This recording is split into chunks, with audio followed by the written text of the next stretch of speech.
Bismillahirrahmanirrahim. Assalamualaikum warahmatullahi wabarakatuh. Bismillah, hamdan wa syukranillah, wassalatu wassalamu ala rasulillah sayyidina Muhammadin wa mawala ma'ba'd.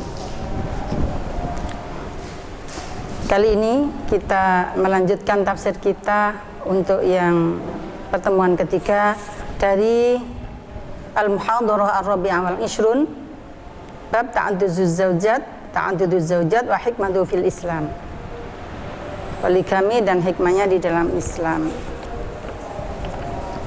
Di sini judulnya ta'adduduz zawjat wa hikmatu fil Islam, akan tapi dalam pembicaraan di dalam tafsir ini banyak, atau dalam ayat itu sendiri banyak bicara tentang anak yatim.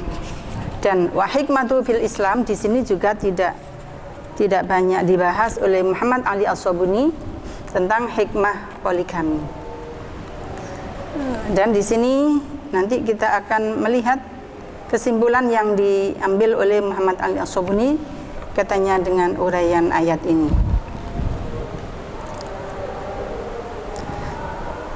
Sebelumnya mari kita tawassul dulu ila hadratin Nabiyil Mustafa Muhammadin sallallahu alaihi wasallam wa ala alihi wa ashabihi wa ahbabi azwaji wa dzurriyyatihi wa ali baitihi wa ila jami'il mu'minina wal mu'minat wal muslimina wal muslimat al ahya'i minhum wal amwat wa khususan jami' masyayikh Bahril Ulum muassisin Bahril Ulum wa sandam alif hadal kitab wa usul mafhum masyayikhim wa khususan ila Syekh Ahmad Nasrullah Abdul Rahim wa usul mafhum masyayikhim muassis hadil madrasah Aliyah Al-Indadiyah Bahrul Ulum Tambak Beras Jombang.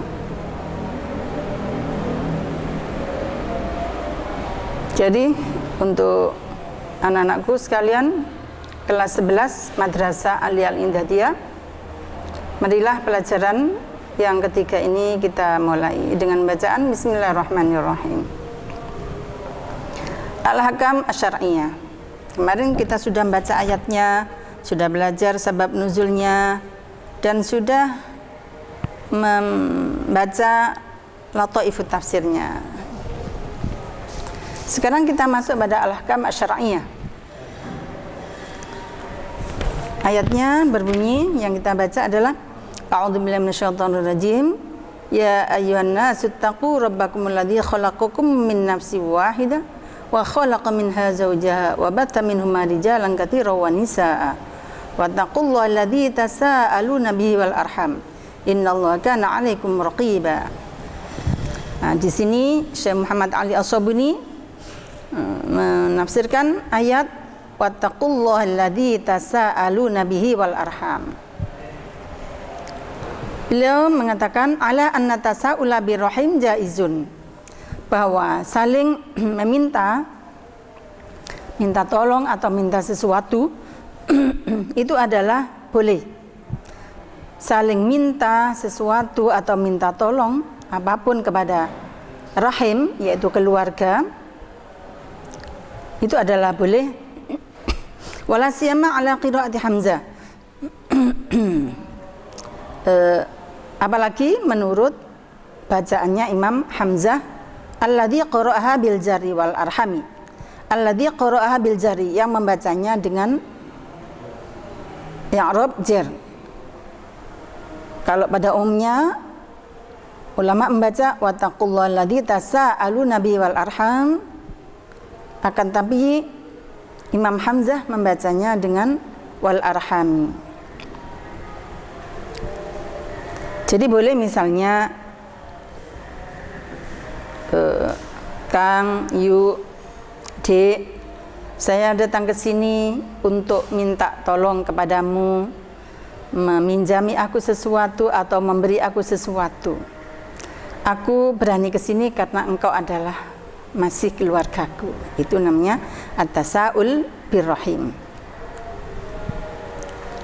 Atau begini, aku berani datang ke sini karena dulu orang tua kita juga saling bersilaturahmi, dan sekarang saya di sini adalah dalam rangka menyambung silaturahim yang sudah dijalin oleh kedua orang tua kita. Dan kalau ada kebutuhan apa-apa, saya pun siap memberikan bantuan kepada Anda misalnya. Wa bihadza qala ba'dul ulama, dan dengan bacaan ini berpendapatlah sebagian ulama. Li'annahu laisa biqasamin, karena wawu di dalam ayat wal arham, ayat ini bukanlah qasam, bukan sumpah. Wa innama huwa isti'tafun, akan tapi itu adalah huruf ataf. Jadi artinya hendaklah kalian bertawakal kepada Allah yang kalian saling meminta dengan Allah, dan hendaklah kalian takut kepada arham, maksudnya jangan sampai diputus. Kalau ada ulama lain yang membaca wal arhami dan demi rahim, demi keluarga. Jadi intinya boleh kita saling meminta atau saling minta tolong di antara sesama orang yang masih ada hubungan keluarga. Dan justru harus saling menjalin kekeluargaan di antara orang-orang yang masih ada hubungan keluarga, silaturahmi. Faqaulu rajulil akhar, misalnya ucapannya seseorang kepada orang lain, as'aluka birrahim antaf ala kada la yuradu minhul halaf al mamnu', la yuradu minhu al halaf al mamnu'.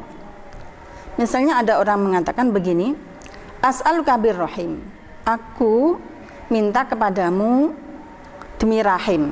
Demi rahim ya, karena aku ini keluargamu, makanya aku berani minta, gitu ya.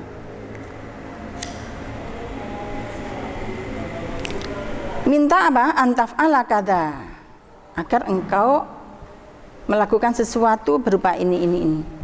Nah, kalau ada orang mengatakan as'aluka birrahim, aku minta kepadamu demi rahim, itu la yuradu minul halaf al mamnu'. Kata Muhammad Ali As-Sobuni bahwa itu bukanlah sumpah yang dilarang. Wa innama huwa su'alun bi hurmatil arham. Akan tapi itu adalah halaf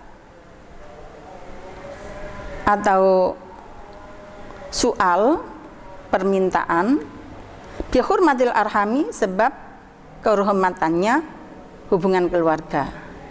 Allati amarallahu bisilatiha, yang oleh Allah diperintahkan untuk disambung. Jadi boleh. Dan itu bukan halaf namanya, ya. Atau bukan halaf yang dilarang, tapi yang diperbolehkan. Wastadallu bihaditsin, dan mereka para ulama berdasarkan pada hadis Allahumma inni as'aluka bihaqqi sa'ilina 'alaika wa bihaqqi mamsyaya hada al hadis. Seperti itu contohnya ya. Wa karaha ba'dhum dalik, dan sebagian ulama melarang membaca wal arhami. Wa qala, dan berkatalah sebagian ulama, innal hadits sahih, innal haditsa sahih yarudduhu, bahwa hadis sahih menolaknya, bahwa kalau bersumpah dengan selain Allah, bersumpah dengan rahim itu hukumnya ditolak. Dasarnya mangkana halifan fal yahlif billah, barang siapa bersumpah maka hendaklah bersumpah kepada Allah. Atau kalau tidak bisa bersumpah kepada Allah atas nama Allah, auliyasmut, atau diam saja, enggak usah bersumpah. Fa'tabarahu naw'an min anwa'il qasam, maka sebagian ulama ada yang mengatakan bahwa kalau kita membaca wal arhami itu adalah bagian dari macam-macamnya qasam. Bahwa qaulu Ibnu Atiyah, dan itu adalah ucapan Ibnu Atiyah. Dan seterusnya kita langsung saja masuk pada al-hukmu tsani. Ini yang banyak dibahas di dalam ayat ini adalah tentang anak yatim. Al-hukmu tsani, hal yu'tal yatimu malahu qablal bulugh? Apakah anak yatim itu boleh diserahkan hartanya sebelum mereka baligh? Dalla qauluhu ta'ala wa atul yatama amwalahum. Firman Allah yang berbunyi wa atul yatama amwalahum, An-Nisa ayat 2, menunjukkan ala wujubi daf'il malil yatimi, menunjukkan akan wajibnya menyerahkan hartanya anak yatim. Wa qad ittafaqal ulama, dan ulama sepakat bahwa ala anal yatima la yu'ta maluhu qabla al-bulugh, bahwa anak yatim itu hartanya tidak boleh diserahkan sebelum anak yatim itu baligh. Karena ada firman Allah Ta'ala yang berbunyi dalam ayat berikutnya, An-Nisa 6, wabtalul yatama hatta idza balagun nikah fa in anastum minhum rusdan fadfa'u ilaihim amwalahum. Hendaklah kalian menguji kepada anak yatim sampai dia itu memasuki pada usia baligh. Kalau memang engkau saksikan mereka itu sudah tampak ngerti tentang bagaimana menasarufkan harta, maka serahkanlah harta itu kepada mereka. Di sini dalam ayat ini faqad syuritat al-bulugh wa inasu rusdi. Di dalam ayat ini untuk harta itu diserahkan kepada anak yatim ada syaratnya, yaitu al-bulugh wa inasu rusdi, yaitu anak itu sudah baligh dan sudah pintar menasarufkan harta. Kenapa untuk menyerahkan hartanya anak yatim harus nunggu mereka masuki usia baligh? Wal hikmah anna shaghira la yuhsinu tasarrufa fi malihi. Karena anak kecil itu tidak bisa mentasarufkan hartanya dengan baik. Wa rubbama sarafahu fi ghairi wujuhin naf'i. Bisa jadi mereka itu menasarufkan untuk kepentingan atau untuk hal-hal yang tidak bermanfaat. Sembarang kali belikan mainan, segala macam mainan dibeli, akhirnya hartanya habis, dan ketika sampai usia dewasa nanti hartanya habis sama sekali. Walil ulama fi tafsiri hadhil ayah wajhani. Dan untuk menafsirkan ini ayat, para ulama ada dua pendapat mengenai makna yatama. Al-wajhul awal, wajah yang pertama adalah ayakunal muradu bil yatama al-balighin. Yang dimaksud dengan anak yatim di sini adalah al-balighin, anak-anak yang sudah baligh. Alladzina balaghu sinnar rusydi, yang mereka sudah sampai pada usia dewasa. Tapi kenapa di sini oleh Allah difirmankan wa atul yatama, berikan kepada anak yatim, wasumu yatama, dan mereka disebut dengan yatama di dalam ayat itu adalah majazan, bermakna majaz. Kenapa anak sudah baligh boleh diserahkan hartanya kok di sini masih disebut yatim? Bi'tibari makana ai alladzina kanu aitaman. Ya, karena mengingat dulu mereka itu dalam keadaan yatim. Ya, ini sampai besar pun dibilang yatim, itu makna majaz. Jadi yang dimaksud di sini adalah yatim yang sudah dewasa. Disebut yatim karena dulu waktu kecil dia adalah anak yatim yang sejak kecil sudah ditinggal mati oleh orang tuanya.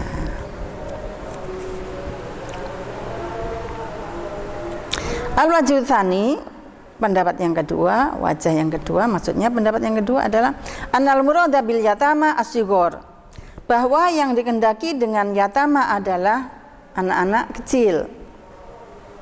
Alladzina hum duna sinnal bulugh, yang mereka itu belum memasuki usia baligh. Wal muradu bil ita al infaqu alaihim bi ta'am wal kiswah. Dan yang dimaksud dengan ita yaitu memberikan kepada anak yatim adalah al infaq alaihim, memberikan nafkah kepada mereka. Bi ta'ami, dengan memberikan makanan, wal kiswati, dan pakaian. Jadi menurut pendapat yang kedua ini yang disebut yatim ya anak kecil. Nah, maksud ayat wa'atul yatama, atu, lafal ita dalam ayat wa'atul yatama itu yang dimaksud adalah bukan memberikan semua harta anak yatim yang ada, akan tapi yang dimaksud itu adalah memberikan nafkah dalam bentuk makanan dan pakaian. Sandang, papan, pangan. Awil muradu bil ita, atau yang dikehendaki dengan al ita di sini adalah tarkul amwal wa hifdzuha lahum wa adamu ta'arudi laha bisuin, yaitu atau di dalam ayat ini yang dimaksud ita itu adalah membiarkan hartanya anak yatim dan menjaganya untuk mereka dengan tidak ada maksud untuk melakukan hal yang tidak baik terhadap hartanya anak yatim, gitu. Jadi ita di sini memberi makan, pakaian, papan ya, tempat yang layak, dan menjaga hartanya anak yatim itu dengan baik, dan tidak ada niat untuk berbuat tidak baik kepada itu harta anak yatim. Wa hadzal wajhu qawiyyun, dan pendapat yang kedua ini kuat. Wa dzalika anna ba'dul ausiya, yang demikian itu karena sebagian orang-orang yang mendapatkan wasiat untuk memelihara anak yatim itu seringkali terjadi kanu yata'ajjaluna, mereka itu keburu-buru fi infaqi malil yatimi, di dalam menafkahkan hartanya anak yatim, wa tabdirihi, dan menghamburkan hartanya anak yatim. Ya, karena apa kok wajah yang kedua ini dinilai kuat oleh Syekh Muhammad Ali As-Sabuni?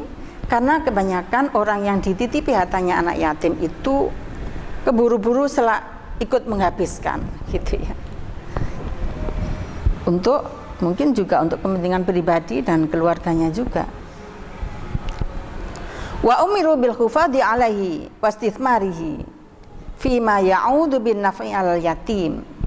Maka mereka diperintah oleh Allah untuk menjaga itu harta anak yatim dan mengembangkannya, yang mana menjaga dan mengembangkan hartanya anak yatim itu manfaatnya adalah kembali kepada anak yatim ketika anak yatim itu nanti sudah dewasa. Hatta idza balagha sinna rusydi, sampai ketika mereka sudah sampai pada usia baligh.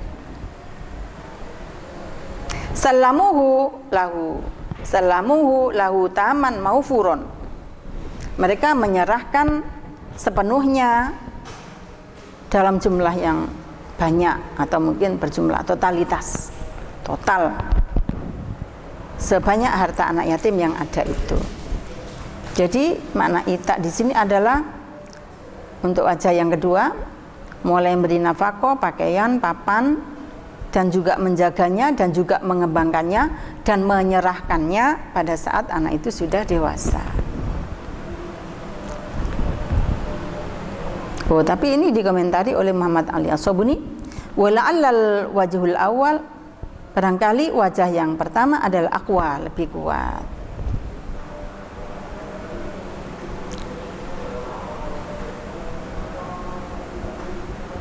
Nah, ini kalau menurut Ali As-Sabuni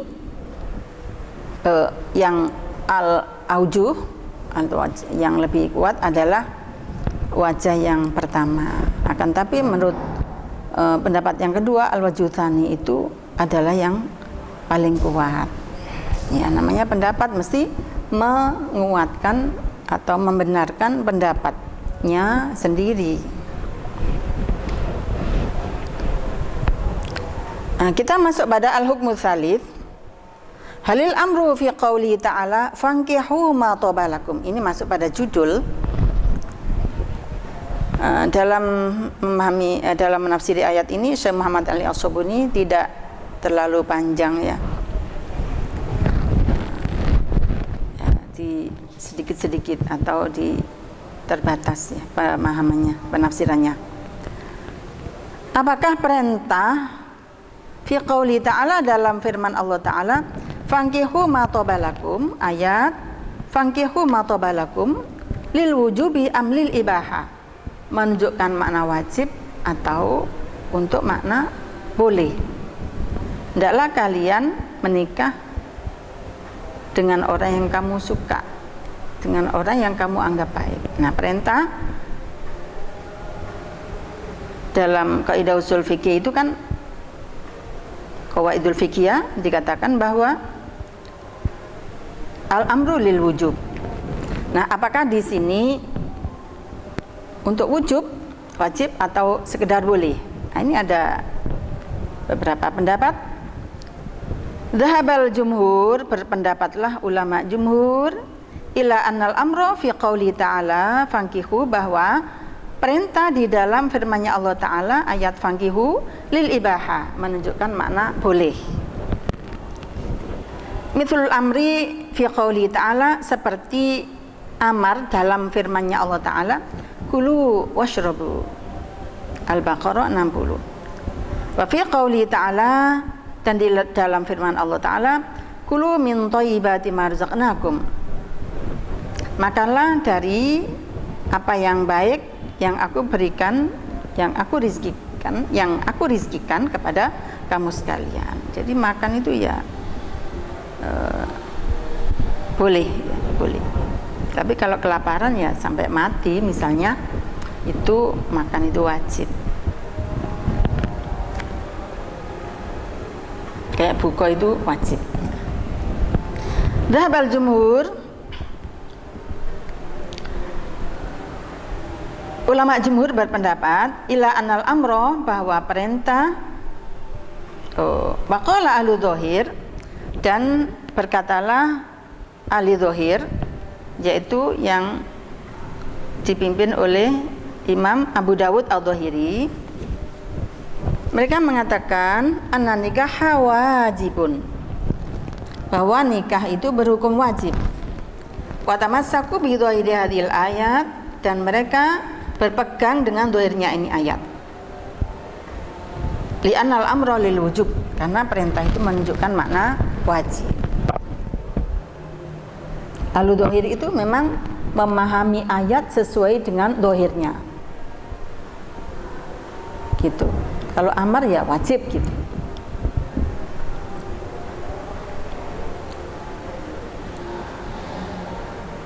Wa hum mahjujuna bi qouli ta'ala, dan mereka berhujjah dengan firman-Nya Allah Ta'ala wa man lam yastati minkum taulan, An-Nisa ayat 25, ila qouli ta'ala wa antasbiru wa antasbiru khairul lakum, An-Nisa 25.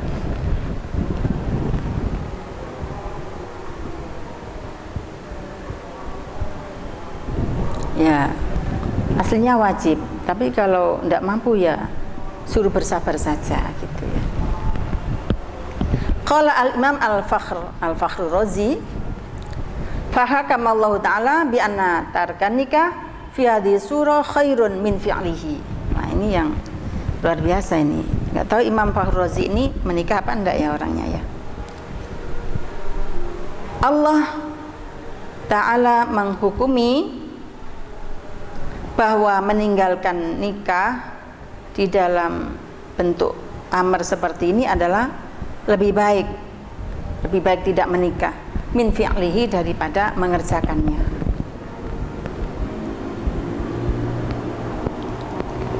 Fankihu ma tabalakum minan nisa, atau ini logika apa yang dipakai oleh Imam Fakhr Razi ini, untuk lebih baik meninggalkan nikah. Fadalla dzalika ala annahu laisa bimandubin. Itu menunjukkan perintah fankihu ma tabalakum itu menunjukkan bahwa nikah itu sunnah saja tidak. Mandub itu di bawah sunnah. Mandub saja tidak. Fadlan an annahu wajib, apalagi untuk dihukumi wajib, tambah tidak sama sekali. Nah, ini bisa kita rujuk kepada kitab tafsirnya At-Tafsir Al-Kabir karangan Imam Fakhrur Razi. Besar kitabnya ya.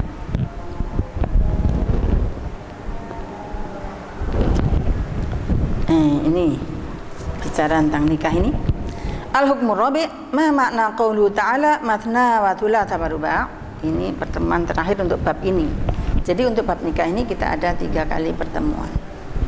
Ma makna qaulu ta'ala mathna wa thulatha wa ruba'. Apa yang dimaksud dengan firman Allah mathna wa thulatha wa ruba'? Ittafaqa ulama lughah, sepakatlah ulama ahli bahasa ala anna hadhil kalimat min alfadil adad, bahwa kalimat ini termasuk kalimat atau lafaz adad maksud, hitungan. Wa tadullu kullu wahidatin minha alal madhkur min naw'iha, dan menunjukkan bahwa masing-masing itu menunjukkan macam-macam apa yang disebut. Kemudian famathna tadullu ala itsnaini. Kalau disebut mathna wa thulatha wa ruba', famathna, maka lafal mathna di dalam ayat itu menunjukkan dua-dua. Mathna dua-dua, ya. Ya dua. Mathna itsnaini. Masing-masing boleh mengambil dua-dua. Khudh mathna. Kalau ada orang banyak, kita bagi buah jeruk misalnya, silakan setiap anak atau setiap orang boleh ambil dua-dua. Khudh mathna. Jadi disebut mathna bukan berarti boleh ngambil 4, tapi dia ngambilnya harus 2. Jadi ketika disebut mathna wa thulatha wa ruba', mathna itu ya 2, bukan 4. Wa thulatha tadullu ala thalatha, menunjukkan masing-masing orang mendapatkan 3 bagian. Kalau tadi 2, masing-masing orang mendapatkan 2 bagian. Wa ruba'a, dalam lafal ruba'a tadullu ala arba'atin, menunjukkan atas 4, artinya masing-masing person mendapatkan 4 biji. Bukan berarti 4 tambah 4 8, bukan. Wal maknanya begini, angkihu mashtahat nufusukum minan nisa. Hendaklah kalian menikah sesuai dengan kemauan keinginan hati kalian dari perempuan.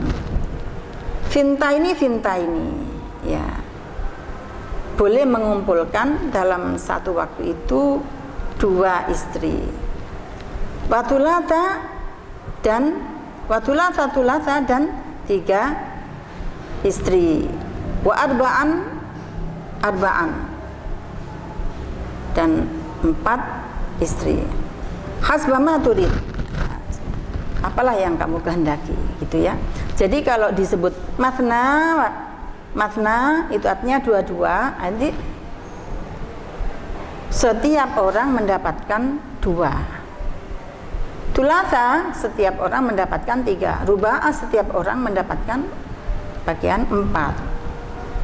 Jadi tidak boleh kemudian mathna kemudian diartikan 4, tidak boleh. Thulatha diartikan 3 dan 3 jadinya 6, tidak boleh. Ruba'a dijadikan 4 dan 4, dimaknani 4 dan 4, tidak boleh jadi 8.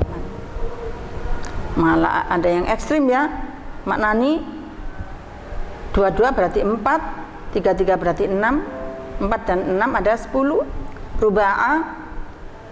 Ruba'ah berarti 8, 4, 4. Berarti boleh mengambil istri berapa? 18. Wah, itu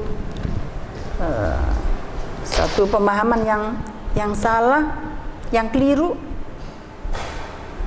Karena memahami adat makdud juga harus mempertimbangkan kalimat yang biasa dipakai menghitung oleh orang Arab. Tidak boleh semaunya sendiri menafsirkan. Nah, seperti itu.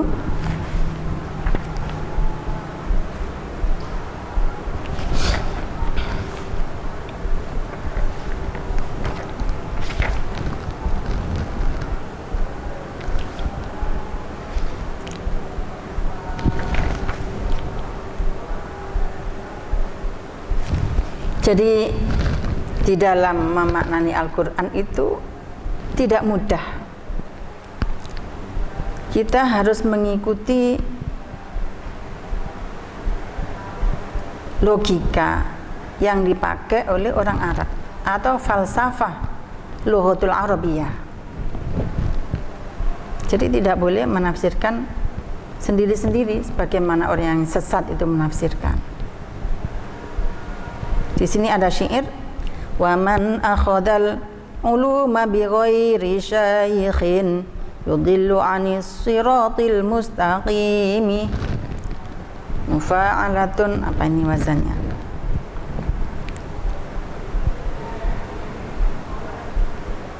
Jadi kalau orang mengambil ilmu tanpa guru itu sesat, dari jalan lurus, sesat dan menyesatkan. Makanya untuk memahami Al-Quran seperti ini harus digurukan, harus ngaji, harus paling tidak membaca tafsir-tafsir yang dikarang oleh para ulama, tafsir-tafsir yang mu'tabaroh, tafsir yang dikarang oleh ulama-ulama Ahlus Sunnah. Jadi tidak ngawur ya memahami ayat. Tidak cukup hanya dengan dari tarjamah, tapi harus dipahami mulai dari lughahnya, budaya Arab pada saat itu juga kita jadikan pertimbangan untuk memahami sebuah ayat. Apalagi di situ ada ayat sababun nuzul, ada ayat yang disertai dengan sebab nuzul, maka untuk memahami ayat itu harus disertai, harus dengan pendekatan sabab nuzul. Ini lebih mendekati kepada apa yang dikehendaki oleh Allah Subhanahu wa taala.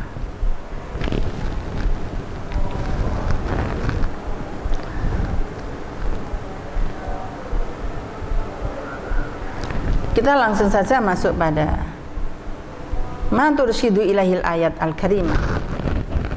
Kesimpulan dari ayat yang kita pelajari itu adalah al-basyaru jami'an. Boleh dibaca yarja'una ila aslin wahid atau yurja'una ila aslin wahid, dikembalikan pada asal yang satu, akar yang satu. Wa yuntasabuna ila abin wahidin, dan dinasabkan pada bapak yang satu, huwa Adam alaihissalam. Nah, ini kalau kita membaca tafsir-tafsir yang besar itu diceritakan, diterangkan bahwa Adam itu jumlahnya banyak. Nah, Adam yang terakhir itu Adam bapak kita.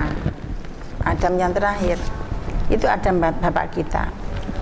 Loh, apakah ada Adam yang bukan bapak kita? Ada.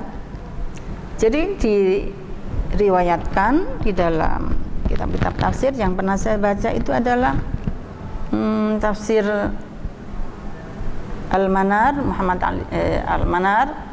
Muhammad Rashid Ridho, itu menerangkan bahwa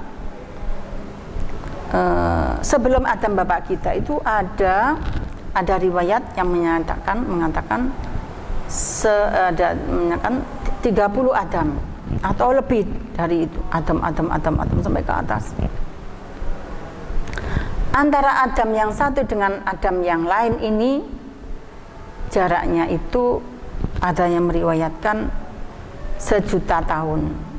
Ya, 1.000.000 tahun, alfi sana. Insyaallah. Jadi kalau 30 saja antara Adam yang satu dengan Adam yang lain itu ada 30 juta tahun. Itu untuk Adam sebelum Adam bapak kita. Wallahu alam. Nah, diceritakan di sana yang Muhammad Rashid Ridho itu menukil dari tafsir-tafsir yang lain. Tafsir yang dinukil antara lain tafsir Ruhul Ma'ani. Itu beliau menceritakan bahwa antara Adam yang satu dengan Adam yang lain itu ada selisih 1.000.000 tahun. Nah, untuk Adam yang terakhir sebelum Adam bapak kita itu bumi ini rusak, hancur, kemudian kembali seperti semula. Nah, kembalinya bumi dari setelah hancur kemudian menjadi kembali seperti semula itu membutuhkan waktu 50.000 tahun. 50.000 tahun. Kosong, vakum, untuk berproses menjadi sempurna kembali itu butuh waktu 50.000 tahun. Baru kemudian turun Adam bapak kita di bumi ini. Jadi Adam bapak kita itu, kalau betul riwayat Adam itu adalah 30 Adamun, dan bapak kita ini adalah yang ke-30, yang terakhir. Jadi kita ini adalah manusia terakhir dari anak cucunya Adam ini. Adam, dan kita ini adalah dari bapak yang terakhir, Adam yang terakhir. Wallahu alam. Ya, antara mufasir dengan mufasir yang lain ya kadang-kadang berbeda. Menurut saya yo podo karuwe ya, sama-sama tidak tahu. Mungkin mereka itu taunya dari penelitian atau mungkin dari diisyarahi oleh Allah melewati mimpi, atau mungkin dari ilmu-ilmu yang lain, ma'rifat. Hikmah yang nomor 2 atau kesimpulan yang nomor 2 adalah jawazu tasa'ul billahi ta'ala, diperbolehkannya saling meminta atas nama Allah Ta'ala, seperti firman Allah, as'aluka billah wa ansyaduka billah, aku minta kepadamu atas nama Allah, wa unsyiduka billah ya. Jadi itu boleh, bukan demi Allah, tapi ya bisa dimaknani atas nama Allah. Kenapa berani menyebut atas nama Allah? Misalnya untuk sesama muslim, ayo kita saling tolong menolong. Aku muslim, kau muslim, maka aku berani minta tolong kepadamu, dan kamu juga boleh minta tolong kepadaku. Ini namanya tasaul, ini boleh. Yang keempat, kesimpulannya adalah yang ketiga, haqqur rahim azimun, haknya keluarga itu adalah besar. Apa itu haknya keluarga? Jadi kita itu berhak untuk menyambung kepada keluarga kita, dan keluarga kita itu berhak untuk menyambung silaturahmi kepada kita.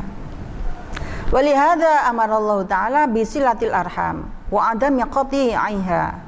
Karena itulah Allah memerintahkan untuk menyambung keluarga dan tidak memutus kekeluargaan. Tidak boleh putus keluargaan ya.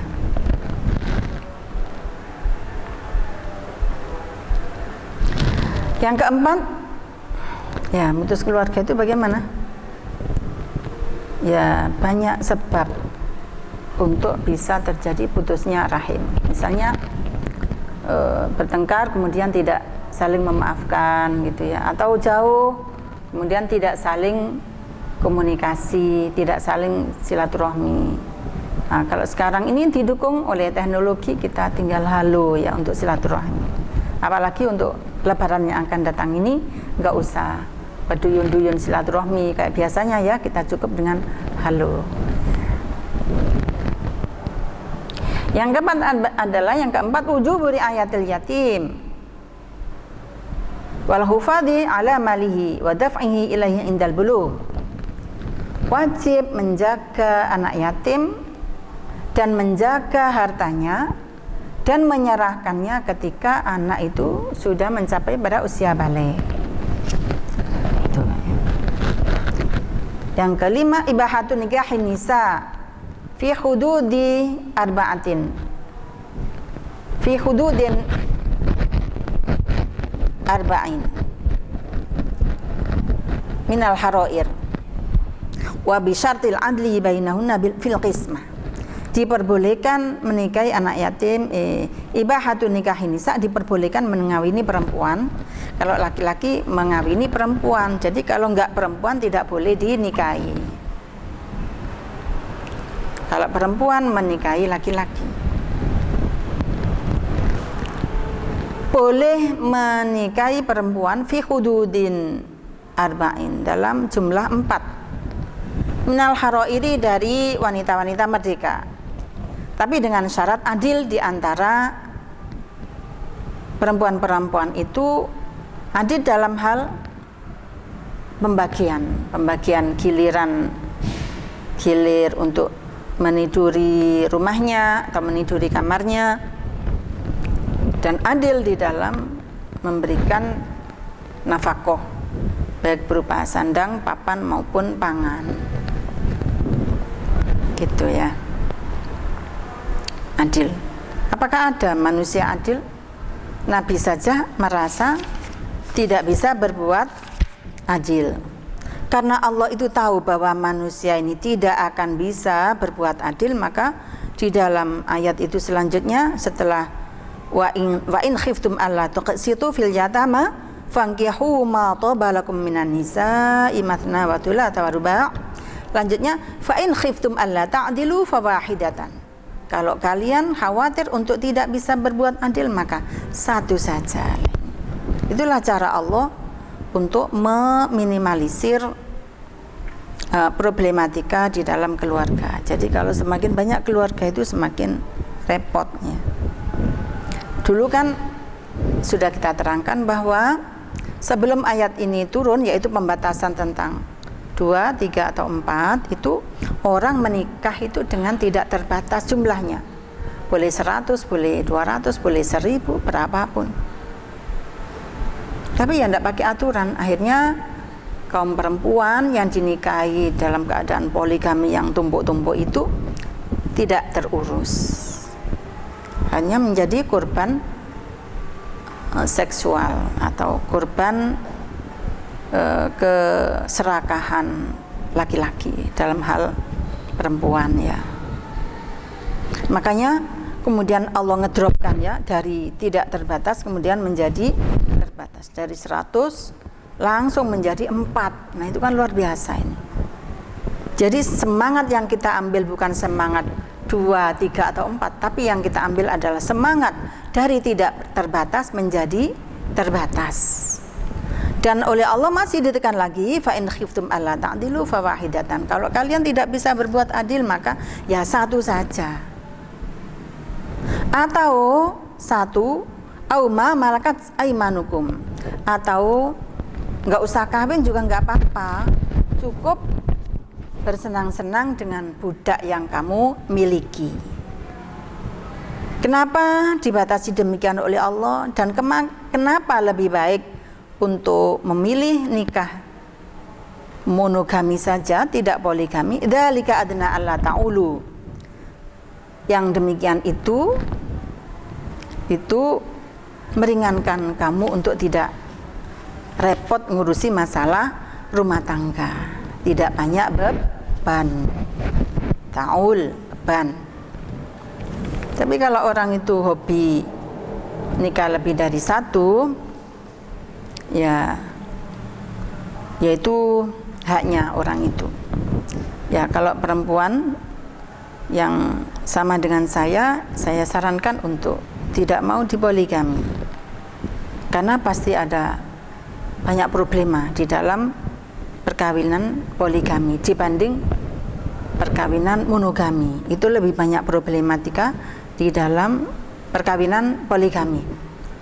Problematika dengan sesama istri, problematika dengan sesama anak, problematika dengan pembagian nafkah, pembagian giliran, dan kelak ketika bapaknya meninggal akan terjadi problematika pembagian harta waris.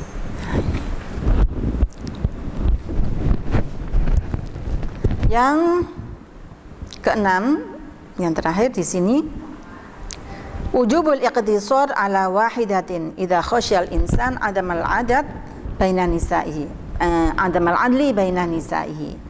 Wajib meringkas satu saja, mencukupkan diri satu saja. Apabila seseorang itu khawatir untuk tidak bisa berbuat adil di antara sesama istri. Nah, ini yang perlu kita garis bawahi ini. Kitab ini lumayan modern. Nah, sampai di sini tuh belum kita jumpai hikmahnya. Mana hikmahnya?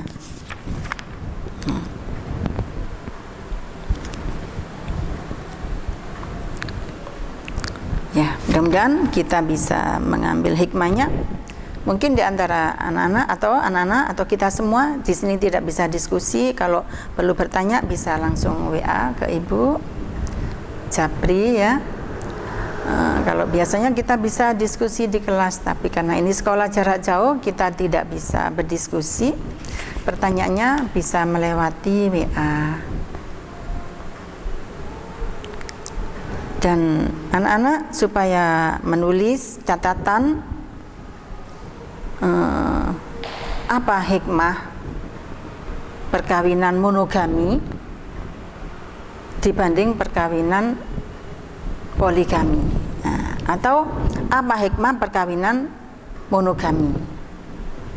Dan mungkin Anda kepingin menulis apa hikmah perkawinan poligami. Kalau punya pengalaman itu boleh ditulis. Tapi kalau saya menyarankan nanti kalau anak-anak saya semuanya menjadi orang, silakan anak-anak untuk kawin monogami saja, karena itu lebih tidak ada beban, ringan bebannya. Nah, ini ada bahasan hikmatut tasyri', mudah-mudahan kita akan bisa bahas pada pertemuan berikutnya.